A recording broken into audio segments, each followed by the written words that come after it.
nandito ako sa inyong harapan hindi para i-convince pa kayo na mag-join dito sa Diamonds Business Club. Kasi ako personally, hindi ako naniniwala sa pagko-convince. Mas naniniwala kasi ako na yung bawat tao may sari-sariling utak yan. 'Di ba? And syempre kapag naintindihan mo yung pinaliwanag ni Coach Gladys kanina, walang dahilan para hindi mo to gawin. Kasi sigurado ako na makakatulong din to sa iyo. Okay? And syempre, ayan, my name is Coach Jack Magkarang. Dati naman akong Jollibee crew bago ako nagsimula dito sa Diamonds Business Club. So before, wala rin akong idea sa ganitong klase ng business, pero ang kinagandahan lang din, hindi naman ako pinabayaan ng taong nagdala sa akin dito. So pakilala ko sa inyo, no, walang iba kundi si Mentor MC Melor na kahit dati pa lang, bago ko na-invite dito, talaga ng marami ng resulta akong nakita sa kanya. So talagang na-inspire din ako, na-motivate din ako para gawin din yung business. Okay? And ang pinakamagandang part, dahil nga wala akong alam dito sa ganitong klase ng negosyo, pinakamagandang part lang doon na hindi niya naman ako pinabayaan. Itinuro niya sa akin lahat ng kailangan niyang ituro sa akin. At talaga naman, 'di ba? Dahil nakinig lang din ako sa kanya, kahit papaano, lahat naman din ng awards ng grupo natin, pati ng company, nakuha ko na. Okay? So si Mentor MC, paano ba naman na hindi ka mai-inspire sa kanya? Imagine niyo nakaka-anim na sasakyan na po yan. And kumikita po yan kalahating milyon dito sa business natin and na-awardan din po siya as property achiever. Hindi po basta-basta property yung nabili niya, sa Sun Valley niya po yan nabili. Okay, then naging top 2 earner ng buong company at kumita na ng more than 22 million dito sa business na to. So kumbaga, syempre, no, kahit siguro ikaw na nakikinig ngayon, kung makikita mo yung nasa screen mo, talaga namang ikaw mismo, mai-excite ka rin na gawin yung business. 'Di ba? And syempre, bukod doon, ang mindset ko kasi talaga naman, no, since imagine niyo nasa Diamonds Business Club siya, tapos Diamonds Business Club din yung pinasok ko, napakalinaw lang din sa utak ko na pwedeng mangyari sa akin yung mga nangyari sa kanya. Okay, then good thing lang din, syempre since nakinig nga ako sa kanya, 'di ba, tinuruan niya ako nung nagsisimula ako, ito naman po yung nangyari sa akin. During offline days, yung before pa magkaroon ng pandemic. So naranasan ko pong kumita rito 57,900 sa loob ng isang buwan, na talaga naman nung naranasan ko ng kinita to, sobrang simple lang ng realization ko. Ano yon? Para pala kumita ka ng maliit, magbibigay ka ng time and effort mo. 'Di ba? Actually, hindi nga basta-basta time yung binibigay natin sa trabaho. Halos kalahati ng buhay natin diyan na napunta. 'Di ba? And hindi basta-bastang effort. Imaginein mo paggising pa lang sa umaga, napakahirap na effort na 'yon, 'di ba? And syempre bukod doon, babiyahe ka pa, pagpasok mo sa trabaho, makikisama ka sa katrabaho mong ayaw mong pakisamahan, 'di ba? Pero wala kang choice, susundin mo yung boss mo kahit ayaw mo. Sobrang effort talaga. And hindi lang basta-basta effort, sabi ko nga kanina, nakakapagod na effort. 'Di ba? So ngayon, syempre nung naranasan kong kitain 'yan, sabi ko, wala na akong ibang gagawin. Okay, eto na lang. Bakit? Kasi imagine niyo nung nag-Jollibee ako, ang pinakamalaking sinuweldo ko po dun sa loob ng isang buwan ay nasa 6,000 lang. Okay, pero eto nga, naranasan natin 57,900. So diyan din po ako nag-decide na mag-full-time na. Okay, so since maganda yung income, nakaipon, diyan ko po nabili yung unang sasakyan ko. And eto lang din 'no, sobrang, nakakabalo lang din na part na siyempre 'di ba dati nung nag-start ako dito, kung nakita niyo kung paano magsimula dito, kailangan natin maglabas ng 9,998, 'di ba? Pero 'yun yung isa sa mga bagay na muntik nang pumigil sa akin para makapag-start dito. Bakit? Kasi siyempre sabi ko nga kanina, 6,000 lang sweldo sa Jollibee isang buwan, hindi ako nakakahawak ng 9,998, 'di ba? Pero siyempre ginawan lang din ng paraan, sabi ko nga kanina, kung nakinig at naintindihan niyo kanina, wala naman kasi talagang dahilan kung bakit hindi mo 'to gagawin. 'Di ba? Pero good thing lang din yung dating pinaggawan ko lang ng paraan, ayan, sabi ko nga dito, dati ang problema ko pamasahe, 'di ba? Pero ngayon parking na. Ito lang din 'no, bukod dun 'no sa sasakyan, alam niyo sa totoo lang, una talaga akong kumbaga na-excite dito sa Diamonds Business Club kasi dito ko rin naranasan yung mga travels ko. Okay, unang travel ko dito talaga yung Corregidor Island before. Okay, and bukod doon, sobrang nakakatuwa lang din kasi ito usually nakikita ko lang sa Facebook dati. 'Di ba? Hindi naman lahat nakakaranas or na-experience yung ganito. 'Di ba? So, ayan, dati napapanood ko lang pero ngayon nakaranas na rin ako makapag-scuba diving dito. Then ito naman, minsan umaakyat kami ng bundok, 'di ba? Sabi ko nga umakyat ka na ng umakyat ng bundok hanggang kaya pa ng tuhod mo. 'Di ba? Kasi hindi habang buhay malakas yung tuhod mo. Okay, then syempre ayan nakapag-Boracay na rin po ako. the farm. Ito isa sa pinakamahal na experience sa buong pag-join ko sa Diamonds Business Club. Masarap lang din, pinakamahal yan pero libre ko pong nakuha. Okay, naging reward po yan sa amin nung nag-international top earner kami. So kung wala kayong idea dyan, check nyo po sa YouTube. Marami pong lalabas dyan, mga vlogger, di ba, mga artista, mga nagpupunta dyan. Okay, then ayan, bukod doon, nakapag-Cebu. Oh, ha? Kaya nyong gawin yan? Nung unang ano ko dyan, ang tapang ko pa eh. Paglubog ko, nakita ko yung whale, akyat agad sa bangka. Pero hanggang sa na-enjoy din, di ba? And ito naman, bukod dyan, no, nakapag-Bohol. Kamusta naman yung mga iba dito? Kala mo nasa Bohol eh, mukhang tarsier eh, tulala eh. Di ba? So ayan, nakapag-Bohol din, nakapag-gala tayo dyan. And Iloilo, okay, and ito po, yacht party, actually hindi lang isang beses, 4 na beses na po kami nakapag-yacht party. Di ba? Hindi naman yan basta nagagawa lang ng mga, alam mo yon, kung halimbawa ko Jollibee crew ako dati, hindi ko to mararanasan. Diba? And bukod dyan, ayan, mga personal travels din, syempre, kasama travel buong team. So dito ko rin po unang naranasan yung pag-free diving. Akala ko dati marunong na akong lumangoy eh. Diba? Nung nag-free diving ako, mukhang kailangan ko pa atong mag-aral pala. Diba? Ayan, Coron, Palawan, Calaguas Island. So talagang after nung nag-up na or nawala na yung quarantine, talagang ang ginol talaga ng grupo natin makapag-travel ulit talaga. Okay, kaya sobrang saya lang din kasi imaginein mo, no? Ako dati nagtatrabaho ako, hindi naman ako nakaranas ng ganyan. Diba bakit? Kasi kaysa isipin ko na mag-travel, gagastos ako, isipin ko muna yung budget ko araw-araw. Diba? Kasi sa totoo lang, maraming tao gustong mag-travel. Diba? Pero hindi nagagawa kasi una, wala silang oras. Diba? Bakit? May pasok eh. Alam nga naman mag-travel ka, isang araw lang, nagpagod ka lang. Di ba? And bukod doon, syempre, nakakapanghinayang naman din talaga kung magta-travel ka. Kasi kung kukomputin mo yon, iisipin mo, ipunin mo na lang o kaya budget mo na lang everyday. Tama ba? Nakaka-experience ba? Nakaka-relate ba? Di ba? And ito, ang magandang part lang din dito sa business natin, since nagagawa natin to online, imagine niyo po, ito po yung kinita ko nung November, nag-free diving kami nito, nasa Batangas kami. Okay, so yung November 6, first day namin, imagine niyo pumasok sa account ko 16,650 habang naliligo ng dagat. Di ba? Pwede na ba yon? Bukod doon, November 7, kinabukasan, nasa dagat pa rin kami niyan, 9,700. Then November 8, after nung free diving namin, syempre nag-uwian na kami, di ba? Pahinga naman. Pero yung pahinga mo, may 13,864 na pumasok sa account mo. November 9, nag-celebrate po kami niyan ng birthday ng ate ko sa Tagaytay. Kasama ko naman po family ko niyan. 9/5 naman. Tapos November 10, syempre staycation yun. Hanggang kinabukasan, after namin doon sa Tagaytay, dumiretso pa nga kami ng Kalarwege.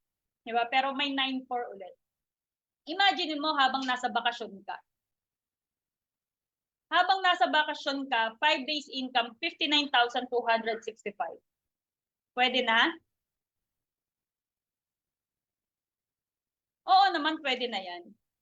Diba? Bakit? Kasi hindi ko mararanasan yan. Or baka tayo, di ba? Pare-pareho tayong hindi natin mararanasan yan kung nasa employment lang tayo. Di ba? Na ang pinakamasarap na part, sabi nga dun sa nabasa ko sa Facebook nung nakaraan, kapag daw ikaw, yung tipo ng tao na hindi mo inaaral or wala kang ginagawa na pwede kang kumita kahit na nasa bakasyon ka or habang natutulog ka, habang buhay ka magtatrabaho para sa pera. Which is ayaw natin yun. Diba? Which is ayaw natin yun. Kasi syempre, sino ba naman, meron ba dito nangarap habang buhay? Habang buhay magtatrabaho lang? Diba? Wala naman. Okay, so ngayon, syempre, bukod po dyan, imagine niyo bukod dun sa travel, dun sa unang kotse, 3 million na rin po yung inabot ng kinita ko dito. Nagsimula saan? 9,998. 9,998 mo, lagay mo sa bangko, tingnan natin kung anong taon mauubos. Kasi kulang yun di ba? Kailangan 10,000 para may maintaining balance ka sa bangko. Diba? Pero imagine 3.4 million. Tapos naranasan mo pa yung mga ganong bagay. Talaga namang masasabi mo lang worth it talaga yung time and effort na nilagay mo dito. Diba? And ito, syempre, hindi naman natin mapagkakaila, lahat naman tayo apektado ng COVID, di ba? Nagkaroon ng pandemic, hindi tayo, imagine niyo no, nasanay tayo na kumikita tayo ng pera kasi lumalabas tayo ng bahay, tapos isang araw, bawal ka na lumabas ng bahay. Walang nakapag-expect na pwedeng mangyari yon. Pero since nangyari na siya, ngayon hindi natin alam kung kailan siya mauulit. Diba? Kaya dapat handa tayo. Diba? And buti na lang, nung nagkaroon ng pandemic, hindi tayo pinabayaan ng mga mentors natin, ng mga coaches natin. Anong ginawa? Inisip paano kaya tayo pwedeng kumita kahit nasa bahay lang, gamit yung online. Diba? And syempre, sa tulong ng buong Black Diamond coaches, talaga naman pinagtulungan kung paano mapapadali yung business natin. So dahil nga doon, ang magandang part, during quarantine, makikita nyo naman po yung date nito, October 14, 2020. Diba? October 14, 2020, one-day income 20,000. Eh yung 20,000 na yan, sweldo na yan ng iba na isang buwan eh. Kung maayos yung trabaho. Diba? Eh paano yung kumikita ng below, ng minimum? Paano yung mga kumikita ng below minimum? Tama ba? Diba? So, bukod dyan, another one-day income, 10,836. Another one-day income, 16,455. Isang linggo, 50,000. Alam nyo, madalas tinatanong ko yung mga nakakausap ko, kahit kayo, yung mga first-timer na nandito, ano yung mga pwede nyong maisip? Or ano yung naiisip nyo na pwede nating applyan? Pwede tayong kumita 50,000 isang linggo. Meron? Kasi ako wala eh. Okay, wala. Bakit? Kasi una sa lahat, hindi naman ako graduate ng 4 years sa college. Diba? Kung makikipagsabayan ako mag-apply ng trabaho sa labas, malabo din. Tama ba? Actually, kahit graduate ka ng 4 years sa college, 50,000 isang linggo, malabo pa din yan. Baka nga hindi ino-offer ng isang buwan yan. Tama ba? Diba? Quarantine income, 194,512. So dahil nga quarantine, bawal lumabas ng bahay, sarap lang din. Minsan di mo alam kung ipagpapasalamat mo na nagkaroon ng quarantine eh. Pero may income ka na pinagkakaabalahan. Diba? Bakit? Kasi dahil quarantine, bawal lumabas ng bahay, bawal din gumala, bawal gumimik. Diba? So walang gastos. Diba? Yun talaga yun, walang gastos. So dahil walang gastos, yung kinita ng quarantine, naipon lahat. So yan naman po yung naipon ko, yan po yung pinambili ko ng pangalawang sasakyan. So ngayon po naka Ford EcoSport Titanium na po ako, 'di ba? Na sabi ko nga, siguro kung nagtatrabaho lang ako or nasa employment world lang ako, baka hindi ko magawa. Baka hindi ako makapagpundar. 'Di ba? Bukod diyan, ayan, nakabili rin tayo ng property sa Bulacan. Tapos imagine niyo after nun, project 1 done. Sabi ko dito nakakakilig. Bakit? Kasi after a month, napagawa ko naman po yung rooftop naman po ng nanay ko sa Noveleta. 'Di ba? Na palagi ko nga sinasabi, the moment na kumita ka dito sa business natin, hindi mo naman sosolohin 'yan eh. 'Di ba? Sa totoo lang kung bakit gusto mong kumita, 'di ba? Kahit nga sabihin mo kung bakit ka nagtatrabaho, bakit ka nag-abroad, bakit ka nagbi-business, kung may business ka man.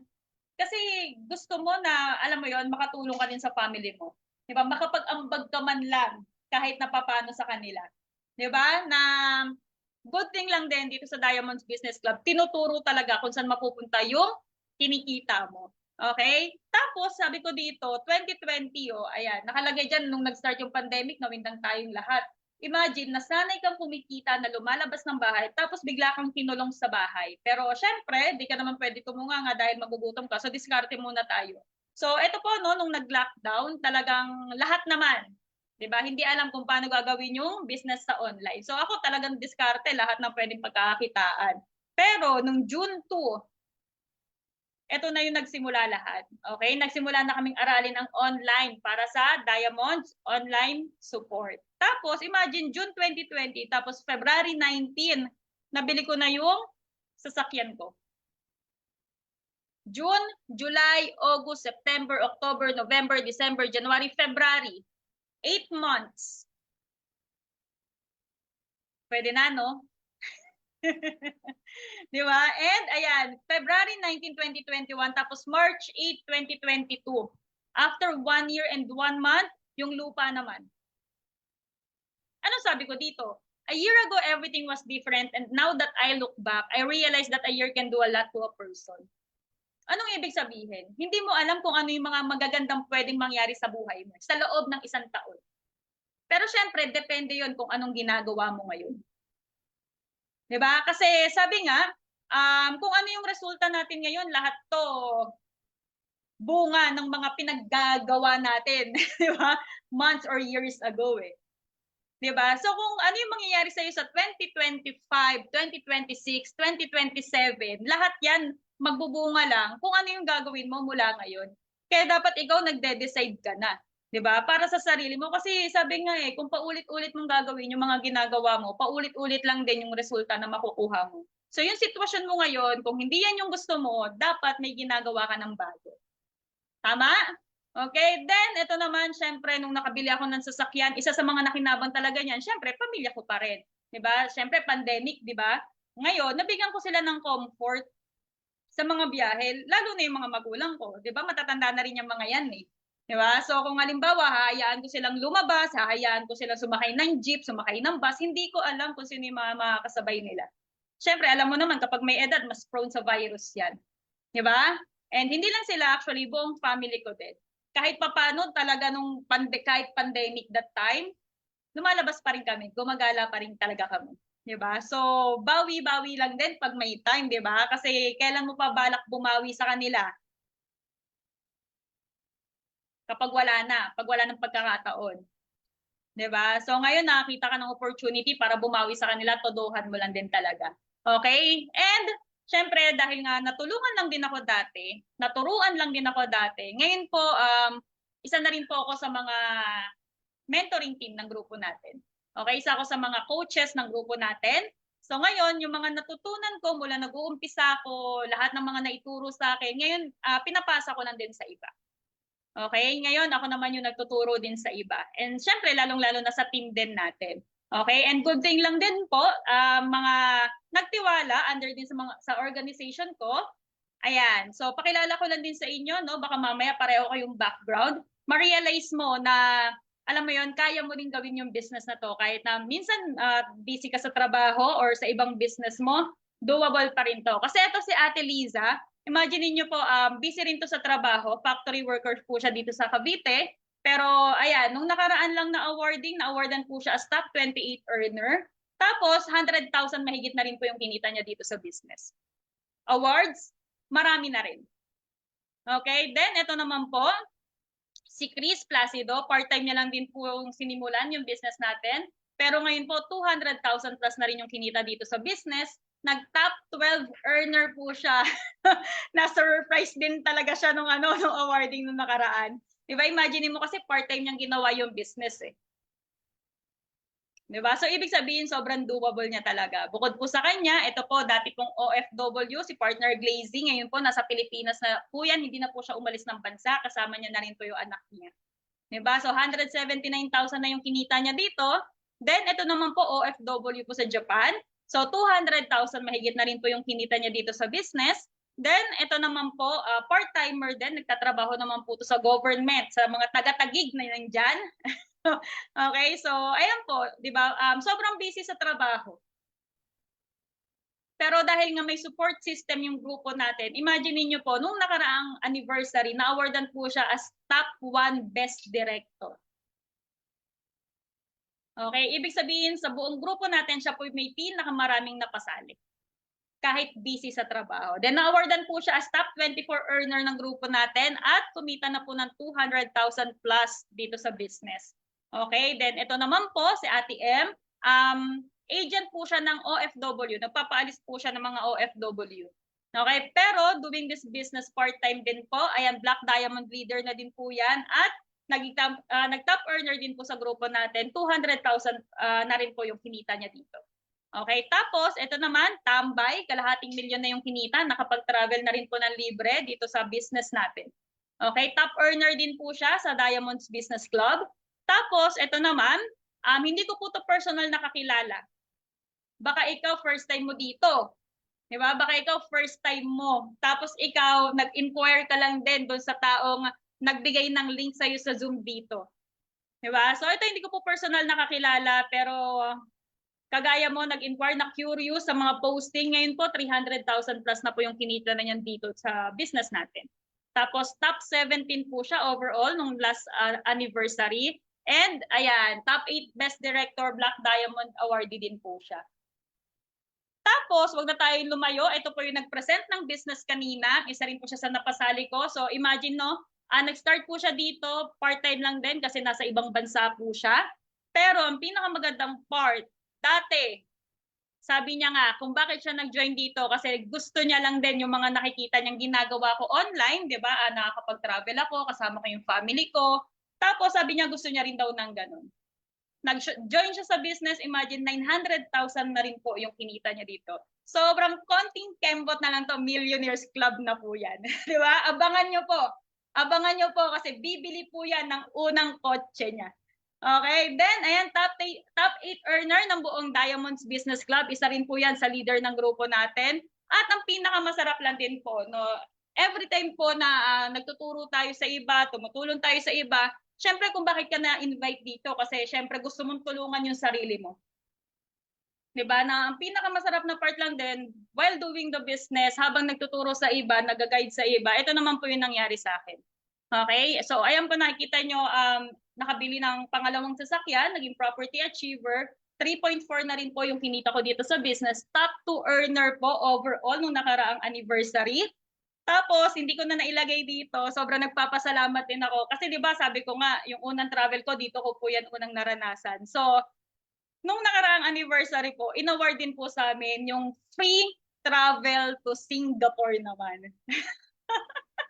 Talaga namang hindi mo titigilan ng Diamonds Business Club, di ba? Kasi lahat ng first time, literal, support ko. Kasi syempre, dating walang-wala, di ba? Lahat ng bagay na pagkakagastos ang pinanghihinayangan. Pero grabe, dito talagang pinaparanas lahat ng first time.